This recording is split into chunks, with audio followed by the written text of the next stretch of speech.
Obscura Dramatica.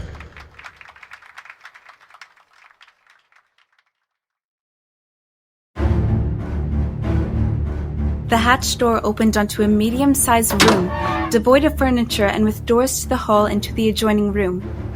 2 figures were present here. One, seemingly a woman, in a mask frozen in a silent scream, and another, standing near the hatch and reaching out to help me up. I took the offered hand, clearly a man's by the size and grip, and looked up into a hideous mask with leering eyes and a tongue of stitched red leather curling 4 inches out of its sardonic smile. But it was his voice that chilled me to the bone. As the hourglass turned for you, so now it turns for another. Welcome to the passage. It was the voice of my brother Henrik. Only I knew Henrik was dead now. And the man who grasped my hand was the borrower John Prodigal who had killed Mr. Kingston. I said nothing to him, lest he recognized my voice, and only nodded in thanks as he closed the hatch behind me.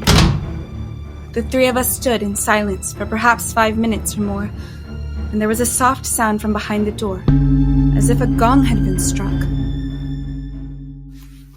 It is time.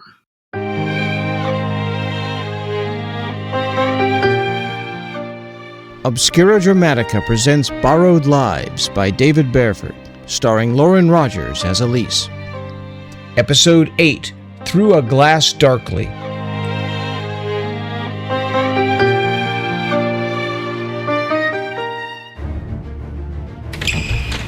Prodigal opened the door and led us into a dimly lit room. The walls and ceiling were covered in black velveteen, and a thick burgundy carpet absorbed all sound of our footsteps.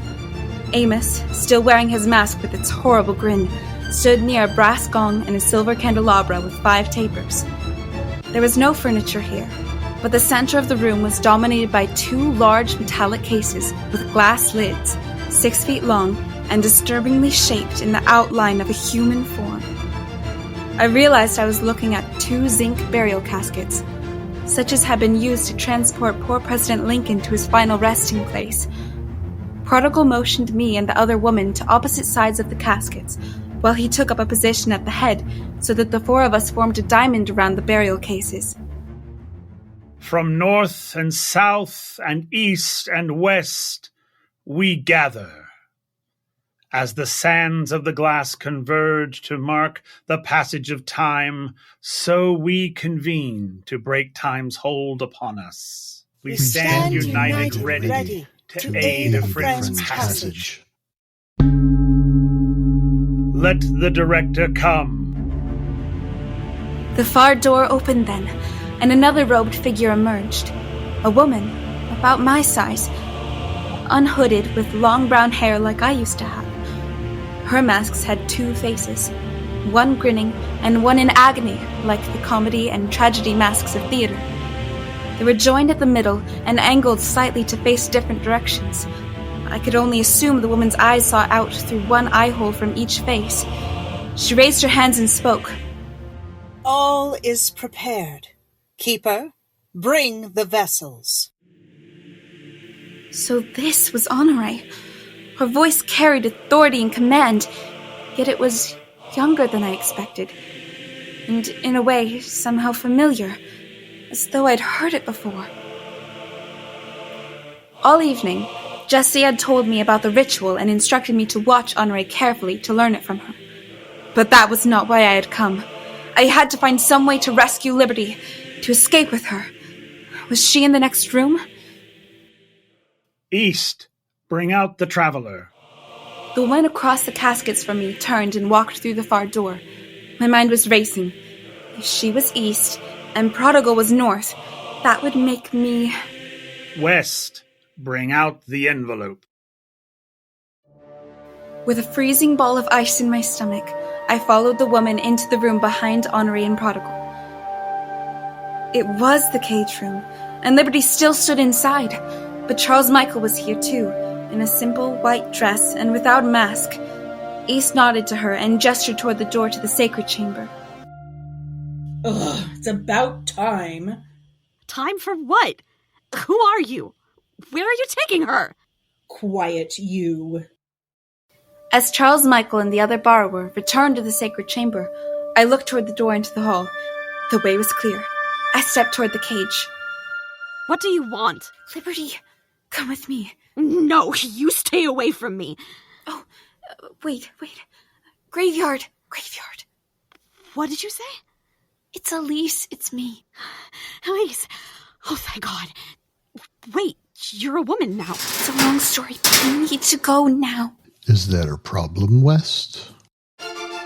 I froze. Amos was standing right behind us. If we tried to run, he would sound an alarm and stop us. Take her. Amos caught up one of Liberty's arms, and I took hold of the other, and we led her into the sacred chamber. East was standing behind Charles Michael to the side of one of the caskets, and Liberty and I took up similar positions on the other side. Amos and Prodigal flanked Honore near the head. I could feel Liberty trembling. I pressed my mask close to her ear. You're gonna be all right, but you have to trust me, and whatever you do, don't leave. Leave? Keeper of the glass, speak the words of severance. O essence that now resides within this fading frame, hearken unto my words. The loom of fate has spun its thread, and this filament, though strong, must now unravel. From bone and blood, from failing heart and weary mind, be free. By the ancient pact, by the sacred covenant. I felt like a trapped animal. Where could we run? Back to the preparation room with its trapdoor and ladder? Slow. Through the cage room? But that way was blocked by Amos, Prodigal, and Honore. Oh, think, Elise, think. The hourglass turns, its sands descend, marking the end of one journey, the dawn of another. Amos opened the glass lids of the caskets, and East helped Charles Michael step into one and lie down. I took Liberty's hand and pulled her to the other one, but she pulled back, and her head shook violently. No, you have to trust me, and don't leave. Right. When both of them were lying in the caskets, Honore spoke again. Bring the sacred oil.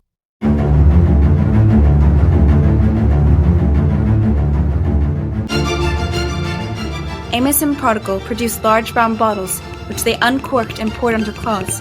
A sharp smell struck my nostrils, which I recognized from the hospital. This was no sacred oil. It was ether. The fluid of passage unbound. Let it cleanse the vessel for its new purpose. The two men soaked 4 cloths with ether, placing them in the casket beside Liberty's head and on her chest. Let the breath itself betray its form. Let the vapor claim this husk, preparing it for the soul's new raiment.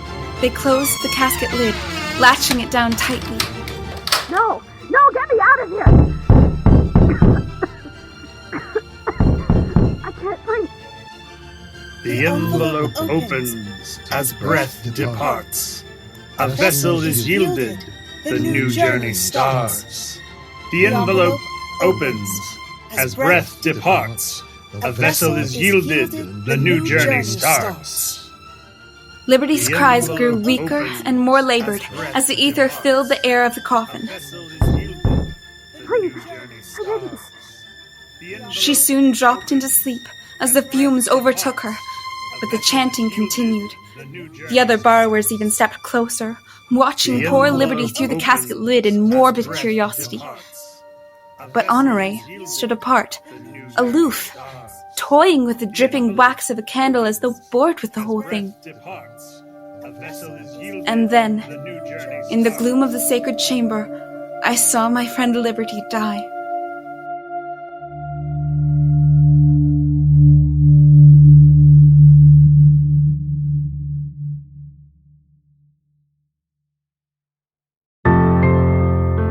Liberty's soul, a greenish haze, rose into being above the casket lid, though the borrowers seemed not to notice. She ascended to hover near the ceiling, her imploring eyes fixed on me. And Honore looked up, right at her. A vessel is yielded, the new journey starts. The envelope opens As breath departs, a vessel is yielded. The borrowers just kept chanting and staring into the casket, but Honore was gazing directly at the shimmering green form above us. She and I could see Liberty's soul, though none of the others could. The envelope is open. The passage awaits. The fluid of passage unbound. Let it free the soul for its new vessel. Particle and Amos soaked more cloths with ether and placed them around Charles Michael in the casket. Just then, Liberty's soul began to glide down to me, and Honore again looked at her. I could almost feel the annoyance through her mask as she flicked a hand at Liberty. A wave of power lashed out and knocked the poor soul halfway through the wall to the next room. I knew then for certain. Honore was like me. She was an awakened. Particle and Amos closed the casket over Charles Michael and let the fumes of ether begin to take over. Let the breath itself betray its form. Let the vapor claim this husk, freeing the soul for its new raiment. But Honore stood by, picking at some candle wax on her nail and paying no attention to the proceedings. She didn't care. Of course she didn't. It was all a sham. A way to make the others think they were party to some special magic, when the whole process was at the whim of an awakened. A vessel is yielded. The new journey starts. The envelope opens. As breath departs, a vessel is The borrowers took up the chant again, though Charles Michael relaxed into unconsciousness with much more peace than Liberty had. With Honore looking away, I reached out with my mind and fairly yanked Liberty's soul toward me, down by my feet and nearly fully into the floor, where Honore could not see her. With her face protruding from the floor, barely higher than my shoe, Liberty looked up at me and nodded. She would wait. The vessel is shed. The borrowing begins anew.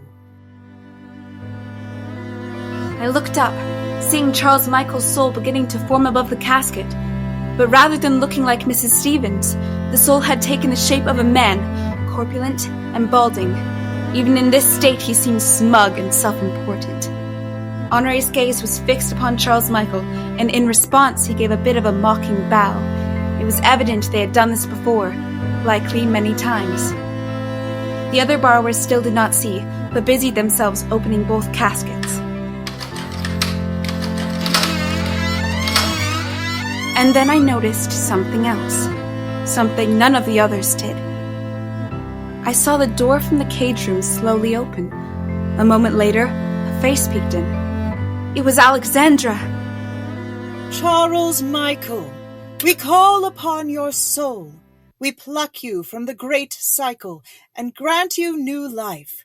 Today, we give you new flesh. A new body. Not today, you don't.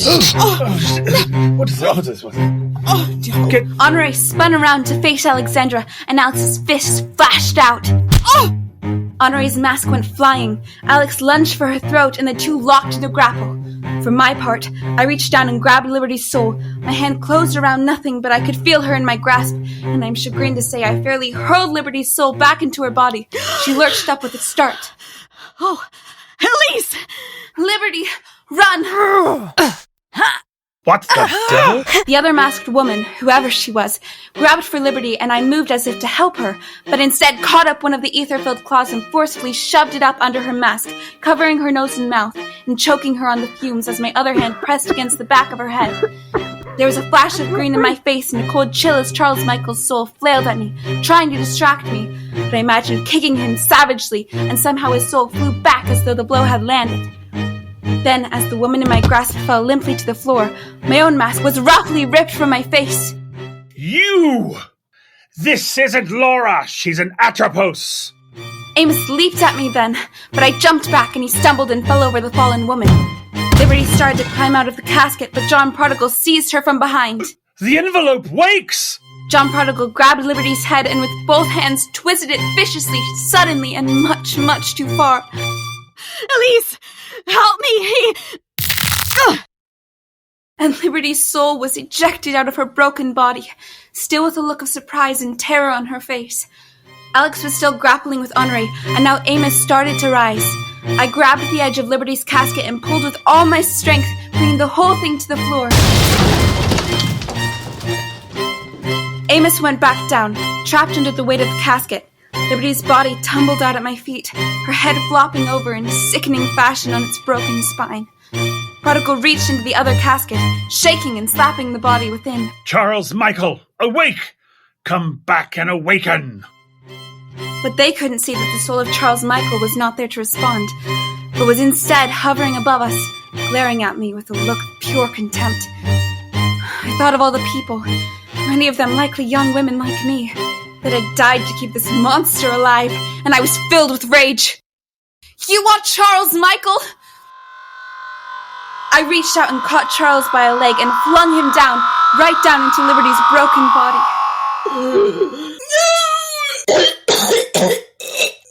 Not like this! And there, much like the man from the hospital, I watched as the soul of Charles Michael was unmade.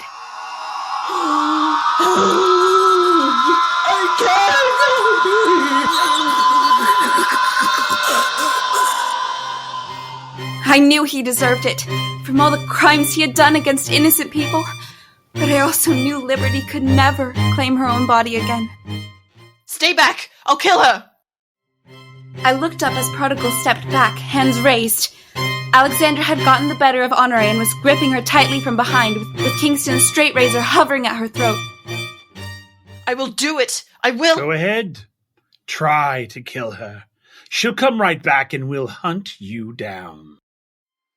It was then, for the first time, I got a good look at Honore's unmasked face. My knees nearly buckled and my blood turned to ice. No! Alexandra! Don't hurt her! What? Alex's look of confusion must have mirrored my own, for the envelope that Honore was wearing was unmistakably the body of Elise DeYoung from Goshen, Indiana.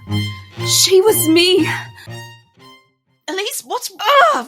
Alex had lowered the razor a little, and Honore elbowed her viciously in the ribs and twisted out of her grip.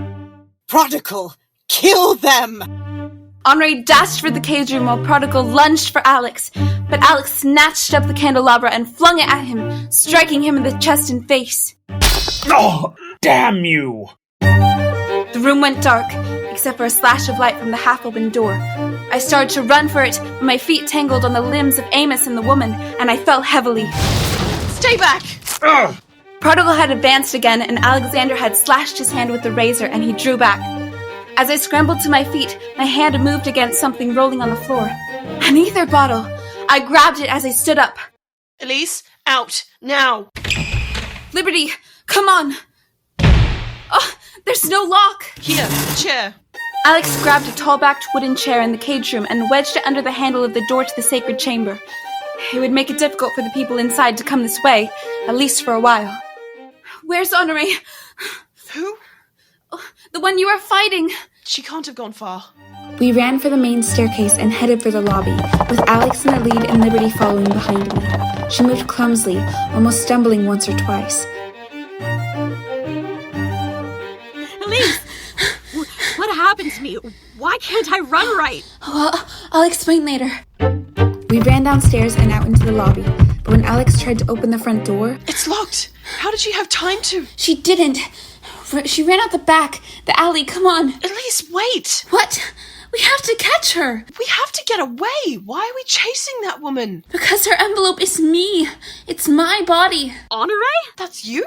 Yes, now come on. We ran through the hotel to the service area and the alley door. As we got there, we heard heavy footsteps on the back stairs. Hurry! I think Amos and Prodigal are coming down! We burst into the alley, only to encounter Jessie standing behind the hotel stable, looking quite confused. Elise? What happened up there? Why did Which way did Honore go? That way. To the street. Charles? You're still in... wait. You found the first envelope. But then who is... Jessie! Charles Michael is gone. I put Liberty in Mrs. Stevens and... You did what?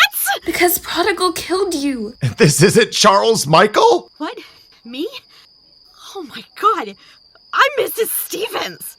No, Elise! No, you're still Liberty. Inside. Wait, you learned how to transfer? We don't have time for this. She's getting away. Who is? Alex, check the street. Go!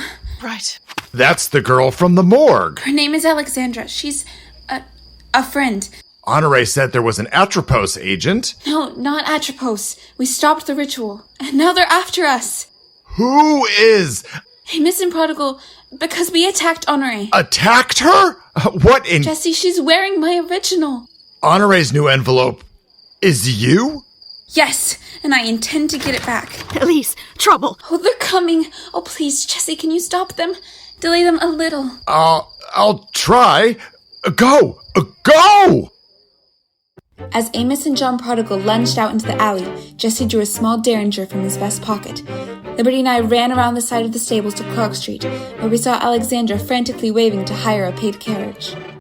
Alex, where's Honore? She got in a carriage, headed south fast. We have to flag down a cab. What do you think I've been trying to... Oh, Cincinnati! What? Oh my god, you're right. Edward, over here. Eddie! Hey, it's my nurses. Evening, ladies. Eddie, we have to catch a carriage. Huh? We're chasing someone. She just got in a handsome cab pulled by a white horse. Headed south. Can you catch her? Cincy can catch anyone. Climb aboard. Oh, thank you, thank you. We owe you a lot of kisses. We what? You gals are the best fare ever. Come on, Cincy. Ha! Eddie's cab lunged forward, hurtling down Clark Street at a surprising speed.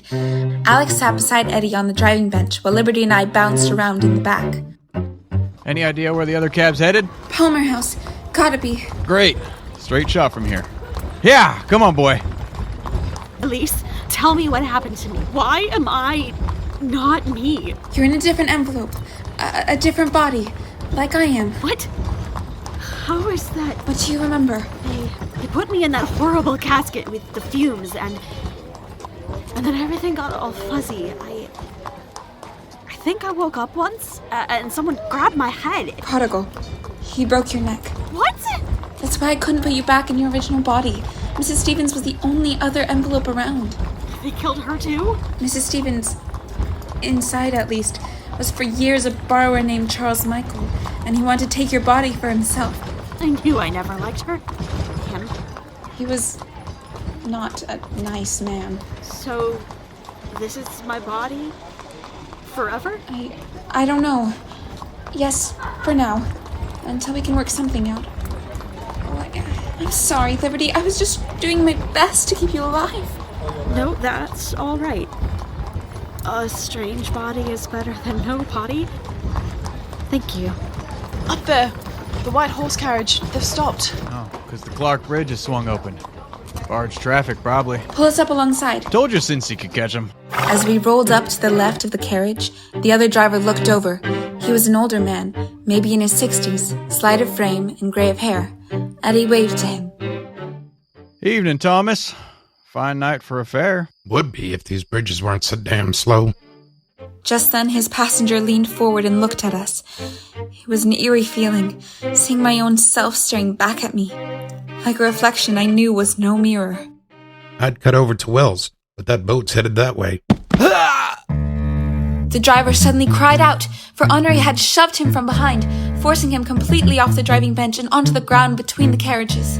She leaped up onto the seat and grabbed the reins. Ha! Tom, are you all right? After her! Cincy! Yeah! Hey! Eric, come back here! Honore sawed the reins to the right and whipped the horse into a gallop, hurtling down the dark street with our carriage right behind. Give me the reins. Fine, but drive! Come on, Cincinnati. Show them what you got. Luckily, the late hour meant almost no traffic on the streets, save for the occasional freight wagon, for we drove like madmen, hurtling down Water Street at a full gallop. It was all we could do to hold on, for every bump threatened to hurl us from the cab. Honore's cab swerved back and forth as she tried to decide in split seconds whether to take this street or that to get over the river. We were lucky she did so, because her erratic driving meant she wasn't making her fastest possible speed, allowing us to keep up. For even though Cincinnati had the heart of a champion, he was pulling 4 people while Honore rode her carriage alone. The bridge on Wells is open. She can't get downtown. She's turning south. She's gonna cross the river west at Kinsey. Catch her, Eddie, please. I'm on it. We dashed across the river at the Kinsey Street Bridge, and soon after, Honore's carriage spun to the left, nearly tipping and wheels sliding on the wooden pavement. She had turned down Jefferson Street and was whipping her horse mercilessly to try to pull away. Whoa! Did you see that? She almost overturned the coach. Come on, Cincy. You got it, buddy. Elise! Elise! What are we going to do when we catch her? What? We can't kill Honore if she's you. What are we going to do? I don't know. From the ritual room, I brought a bottle of ether. Maybe we can change my envelope the way the borrowers would do. But we'd have to suffocate you too. I haven't worked it all out yet. The carriages ran south on Jefferson almost a mile, and Honore was pulling ahead of us by almost a full block when the most awful thing happened. Heavens to Betsy. That poor horse. For Honore's horse had run until its heart had burst. It collapsed even as it ran, and the carriage struck its falling body from behind and flipped, landing on its side in a tangle of tack and splintered wood.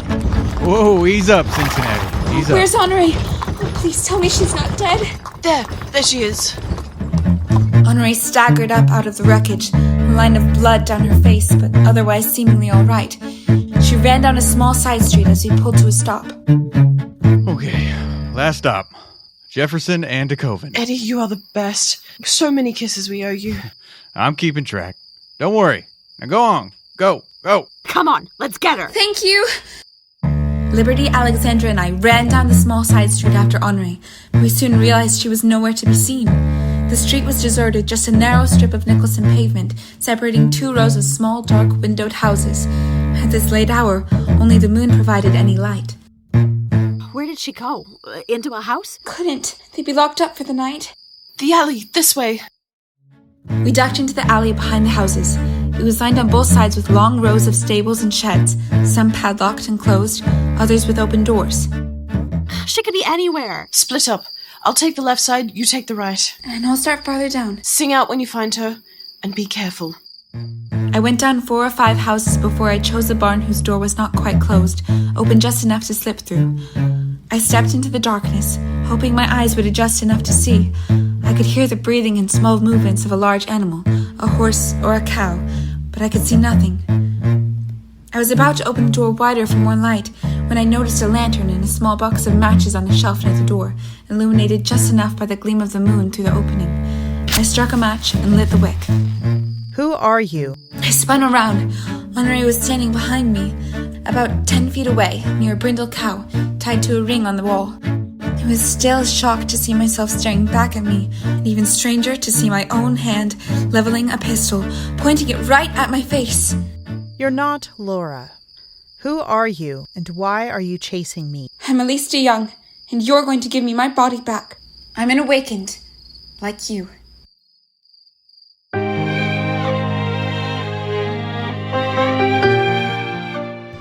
If you're enjoying Borrowed Lives, don't forget to subscribe on your favorite platform so you never miss an episode. And if you would, please take a moment to rate, review, and most importantly, to tell someone else about the show. It helps our work get heard by others, which helps us engage more artists and to create more content. Episode 108, Through a Glass Darkly, was written by David Bareford, directed by Roger Bazinet, produced by Roger Bazinet and Fawzy Simon, with marketing by Amanda Caraway. It starred the vocal talents of Lauren Rogers as Elise, Andy Bishop as Liberty, Sarah Feeley as Alexandra, Kristen Johnson as Honore, Will Walker as John Prodigal, Amanda Caraway as Charles Michael, Ryan Bond as Jesse, Roger Bazinet as Amos, Peter Nye as Eddie, and Starr as the carriage driver.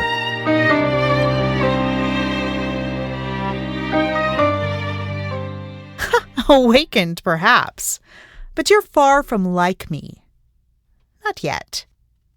But we're going to do so many things together. This has been a presentation of Obscura Dramatica.